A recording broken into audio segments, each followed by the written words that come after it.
This half hour, we've got the flip side of one of the success stories in the music business, yes? That's right, Brian. It's been 30 years since the Beach Boys let the world know that surf was up. One of their biggest hits was Wouldn't It Be Nice, a Brian Wilson title that takes on an entirely different meaning on the cover of his new autobiography. We'll talk to him this morning about the hard times he's been through. Joe? And we're also going to go up to... Safari went to the top of the charts. The Beach Boys became America's favorite group almost overnight. Their California sound became the anthem for teenagers everywhere. Music about sun, surf, and Chevys helped the Beach Boys sell more than 200 million albums to date. Their success, however, took its toll on two of the Wilson brothers. Drugs and alcohol led to the drowning of Dennis in 1983, and Brian Wilson suffered a breakdown which incapacitated him for years. Now Brian has written about his life with and without the Beach Boys in his new book, Wouldn't It Be Nice? Brian Wilson, good morning to you. Hi, how are you? Fine, thanks. The title, Wouldn't It Be Nice, seems to say that things weren't so nice. Behind that veneer of the all-American boys singing about sun, surf, and pretty girls, things weren't so great. What were things like back in those days? Well, what days? What? In the early days of the Beach Boys. Oh, well, we were going so strong that it was something we couldn't hold on to because it was going so fast, you know. And we just toured the country in 1963, and it was a success. And everybody was kind of wacky over it, you know what I mean? Everybody just sort of whacked out. I'm sure. Was the fame pretty hard to accept or deal with at such a young age, all of a sudden such notoriety? Well, what occurred with me was that as soon as I had digested enough fame, I had a nervous breakdown because I couldn't deal with the fact that I think I had an identity crisis going where you're your famous self and then you're your real self, you know. And I was a young guy anyway. I was 22 years old when I had my breakdown, so it was one of those kind of things. Do you think your breakdown was caused by a lot of the pressure? I mean, you were the brains behind the group. Yeah, right. You wrote and produced almost all the hit songs. Was there incredible pressure for you to keep producing, to keep coming out with good music? That's what I'm saying. That's what broke me down. The fact that you had to live up to your name and live up to your own personal goals that you set in your mind. All those things to live up to are very difficult. It's very difficult to do that. You also, Brian, talk in your book about living with an abusive father. Oh, yeah. Who physically and emotionally... Well, he took a board, a 2x4 to my right ear, to the right side of my head, and whacked me in the head, and totally did my ear in. He ruined my right ear. And emotionally abused you as well? Oh, yeah. It was like a total beastly behavior for my dad. Not a person, not a brutal person, but a beast. He treated us like a beast. You turned to drugs and alcohol. Yeah. And used both heavily for a number of years. Yes. Do you feel the effects of those drugs and alcohol, that abuse? Do you feel the effects today? No. I don't. I feel the abuse. I feel the ill effects of it. Yeah, it crippled me a little bit to take a lot of drugs, but I have to sleep in the bed I made. You know what I mean? What is your relationship today with the other members of the Beach Boys? Casual. Almost non-existent, but casual, and yet still a group, but yet very casual. Do you find that strange to have a casual relationship when you guys were like brothers? Well, over the years, a lot of water went under the bridge, and unfortunately, we all went separate ways, in our own kind of way. It was a very special feeling to be close to the Beach Boys and have a close relationship. But what had happened was we had reached an impasse, a point in our lives where we couldn't deal with each other. So we deal with each other, just the guys go out and they tour, and then they take a couple months off from each other, and then they tour again. But if it wasn't for those off periods, you know, the group would have broken up like the Beatles probably in 1969 or 1970, you know. Your daughters, Carney and Wendy, have followed in your footsteps.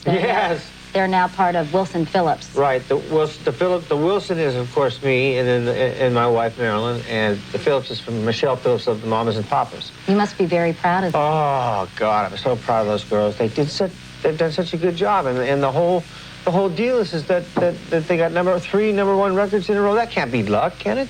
Is that luck or is that ability? I think it's ability. It's a tough time for your family right now, though, isn't it? They say that you aren't acting on your own, that you're acting with the advice and sort of under the control of your therapist. Right. Dr. Eugene Landy. Right. Eugene Landy is not God, but he is very close to being a godly person, in that he's able to make one thing understandable in connection with another thing. Or you'll go somewhere and then you'll do something and you go somewhere else. He gives meaning to those kind of things where you go in life, what you do, what you say, what you eat, what you if you exercise. But you don't feel like you're under his control? Oh, no control, just partnership. I know you owe a lot to him. I know that you dedicated this book to Dr. Gene Landy, yes. And I know that there's a big struggle within your family about this. There was, and they made him out to be a villain, which he's not a villain. They're making him out to be a villain. They're saying he stole money and that he was doing brainwashing me and all these things. None of that happened. I was there to see it, so if I would have known if it was happening. They are on the outside. They're the outsiders. They can't see in. I'm on the inside, and I can tell what's going on. Well, what's important is that you've gotten your life back on track. Yes. And I know that you're going to sing for us in just a minute. We're going to take a commercial break, okay. And Brian Wilson will be back to sing a new song right after these messages. This is Today on NBC.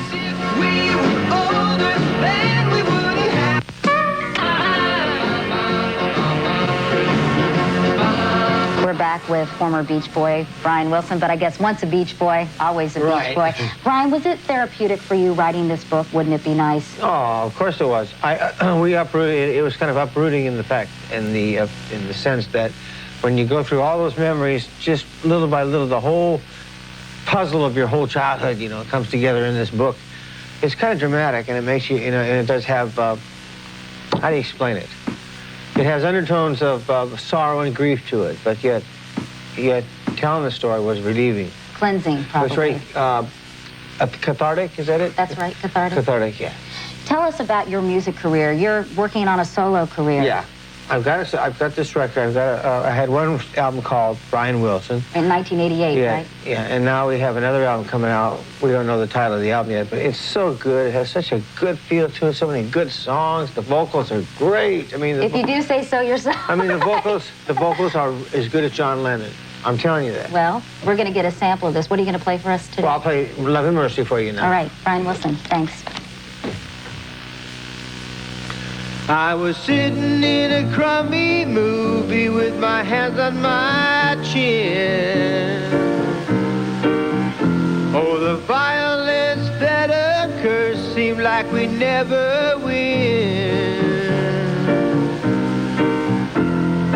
Love and mercy, that's what you need tonight.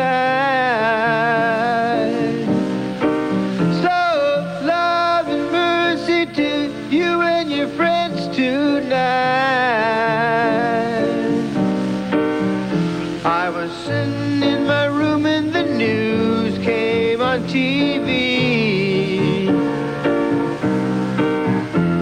A lot of people out there hurting and it really scares me. Love and mercy, that's what you need tonight. So love and mercy to you and your friends tonight. I was standing in a bar and watching all the people there. The loneliness in this world, well, it's just not fair. Love and mercy, that's what you need tonight. So love and mercy to you and your friends tonight. Love and mercy tonight. Brian Wilson, that voice sure brings back a lot of memories. The song is Love and Mercy. The book, Wouldn't It Be Nice? It sure has been nice talking to you. Thank you very much. Take care of yourself. Okay. And we'll be back after this. This is Today on NBC.